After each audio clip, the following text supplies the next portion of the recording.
Hi friends, welcome back to our channel. நான் உங்கள் ஈஸ்வரி. இன்றைக்கி என்ன செய்ய போகிறோன்னா ஓலை பக்கோடா, அதாவது ரிப்பன் முறுக்குன்னு சொல்லலாம். ஸ்நாக்ஸாகவும் செய்யலாம் பிள்ளைங்களுக்கு. இல்லைன்னா இப்போ தீபாவளியே ஸ்டார்ட் ஆகிடுச்சு, இனிமேல் ரெசிபி செய்ய ஆரம்பிக்கலாம். அதுக்காக ஸ்டார்ட்டாகவும் எடுத்துக்கோங்க. ரொம்ப டேஸ்ட்டாக, ரொம்ப ஈஸியாக எப்படி செய்கிறதுன்னு வீடியோக்குள்ளே போய் பார்க்கலாம் வாங்க. ஒரு அகலமான பாத்திரத்தில் கடலை மாவு நான் ஒரு கிண்ணம், அதாவது அளவுக்காக எடுத்திருக்கேன். இது அரை கிலோ இருந்ததுங்க. உங்களுக்கு வீட்டுக்கு மொத்த ஃபங்க்ஷனுக்கும் செய்கிறப்போ கொஞ்சம் அதிகமாகவே செஞ்சு வைங்க. இதெல்லாம் டேஸ்ட்டாக இருக்கும், ஈஸியாக முடிஞ்சிடும். கம்மியாக செய்யணுன்னா அதுக்கேற்ற மாதிரி எடுத்துக்கலாம். அதே அளவு அரிசி மாவு ரெண்டுத்தையும் நல்லா ஜலிச்சுட்டு எடுத்துக்கலாம். இப்போது அதில் காரத்துக்காக மிளகாய்த்தூள், எள்ளு, கருப்பு எள்ளு போட்டுக்கிறேன். கொஞ்சம் தாராளமாகவே சேருங்க, ரொம்ப நல்லா இருக்குங்க. ஒரு ஸ்பூன் அளவுக்கு நெய்யோ வெண்ணெயோ எது வேணாலும் சேர்த்துக்கலாம். தேவையான அளவு உப்பு சேர்த்துடலாம். சூடான எண்ணெயை ஒரு குழிக்கரண்டி ஊற்றிக்கலாம். அதுதாங்க இதுக்கு டேஸ்ட்டே கொடுக்க போகுது. இப்போ அது சூடாக இருக்கும், கையை வச்சு பிணைய முடியாது. இப்படி ஒரு கரண்டியை வச்சு ஃபஸ்ட்டு இது போல் பிணைஞ்சிக்கோங்க. இதான் ஃபஸ்ட் டைம் சமைக்க போகிறீங்கன்னா பார்த்துக்கோங்க. இதெல்லாம் சின்ன சின்ன டிப்ஸ் தான், ரொம்ப நல்லா வருங்க ஃபஸ்ட் டைம் செய்கிறப்பயே.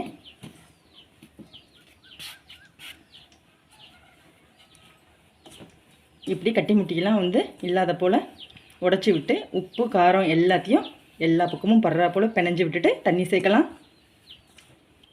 மொத்தமாக தண்ணி ஊற்றாமல் கொஞ்சம் கொஞ்சமாக தண்ணியை தெளித்து இப்படி பிணைஞ்சிக்கோங்க. ரொம்ப தண்ணியாக இருக்கக்கூடாது. சப்பாத்தி மாவுக்கும் கொஞ்சம் கெட்டியாக தான் இருக்கணும் இது.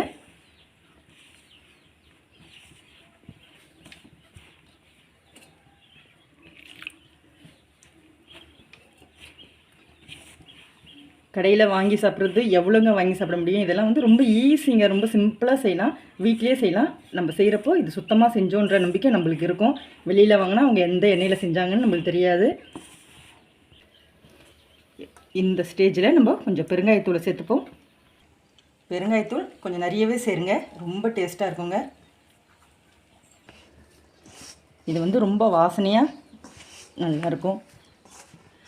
பார்த்துட்டு தான் தண்ணி சேர்க்கணும். இங்கே பாருங்கள், இப்போயே இது நல்லா பிடிக்க வருது. இது கொஞ்சம் டைட்டாக தாங்க இருக்கணும் மாவு, அப்போ தான் பிழிஞ்சால் அந்த ஷேப்லாம் செம்மையாக வரும். அவ்வளோதாங்க, இது போல் நல்லா பிணைஞ்சிக்கலாம். பாருங்கள், ஒட்டாமல் வருது.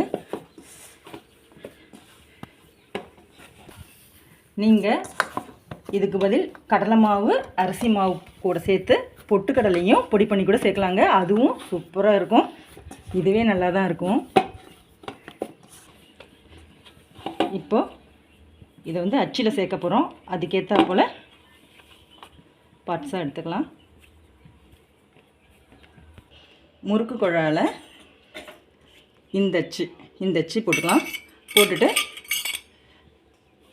இது போல் பார்ட்ஸாக பிரிச்சுருக்கோம் இல்லையா, அதை சேர்த்துடலாம். இது போல் மூடி போட்டு மூடிடுங்க. எண்ணெய் சூடாயிடுச்சு. ஃபஸ்ட்டு நீங்கள் காய வச்சுக்கிட்டா ஈஸியாக இருக்குங்க. இப்போது டைரெக்டாகவே பிழிஞ்சு விடலாம். உங்களுக்கு பிழிஞ்சு விட தெரியலன்னா ஜல்லிகரண்டி, அதாவது சாரணையில் பிழிஞ்சிட்டு அதுக்கப்புறம் கூட விடலாம். நான் டைரெக்டாகவே பிழிஞ்சு விட்றேன்.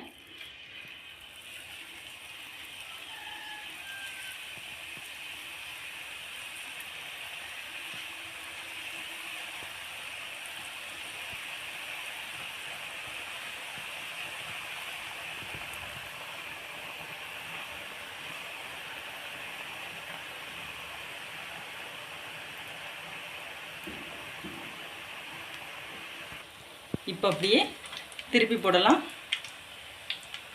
நான் ஒரு அச்சு எடுத்தேன் இல்லையா, அதை முழுசாகவே போட்டுட்டேன். உங்களால் பாதி முடிஞ்சாலும் பாதி போடுங்க. அது ரொம்ப எண்ணெய் கீழே சூடாக இருக்கப்போ கையெல்லாம் சுடுங்க. ஃபுல்லாக போட முடியாது, பார்த்து செஞ்சுக்கோங்க. இப்போது இந்த நுரைக்குது இல்லையா, இதெல்லாம் அடங்கிடுச்சுன்னா வெந்துடுச்சு, எடுக்கலான்ற அர்த்தம். பாருங்கள், வெந்துடுச்சு. இப்போ எடுக்கிற ஸ்டேஜ் தான். இது கொஞ்சம் நுரைக்கிறது அடங்கணும்.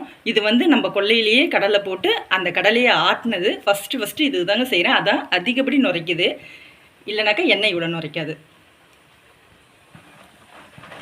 இங்கே பாருங்கள், இப்போ எடுக்கிற பக்குவம் வந்துடுச்சு. எடுத்துடலாம். கலர் சேஞ்ச் ஆகிடுச்சு, உங்களுக்கு பார்த்தாலே தெரியும். கோல்டன் ப்ரௌன் கலரில் இருக்குது. நம்ம எடுத்துடலாம்.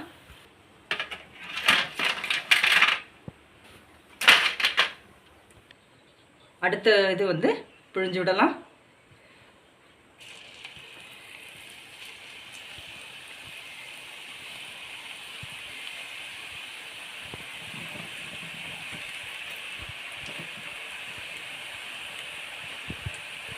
அரிட்டு இங்கே பாருங்கள் சத்தத்தை. இப்போது ஓரளவு சைஸ் வச்சு இதை நம்ம உடச்சிக்கலாம். இந்த சைஸில் இது பண்ணலாம். ரொம்ப சின்னதாகவும் இல்லாமல் ரொம்ப சூப்பராக இருக்குங்க. இதை வீட்டில் ட்ரை பண்ணி பாருங்கள். காற்று போகாத ஒரு சில்வர் பாக்ஸ் எதுலையாவது நல்லா போட்டு மூடி வச்சுக்கலாம். இது போலயே எல்லாத்தையும் செஞ்சிடலாங்க. இது போல் போட்டு வச்சுக்கோங்க. பிள்ளைங்க கேட்குறப்போ 2 எடுத்து கொடுக்கலாங்க.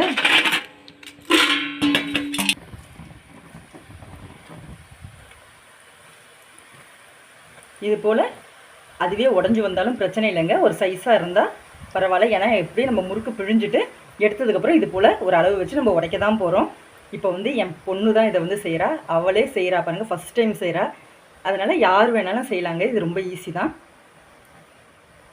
இது வந்து ஆட்டின கடலெண்ணன்றதுனால பொங்கி பொங்கி வந்துக்கிட்டு இருக்குங்க எண்ணெய். அவ்வளோதான். இப்போ இதை எடுத்துடலாம். இப்போ வந்து இது கூட ஒரு கொத்து கருவேப்பிலையை போட்டுடலாங்க.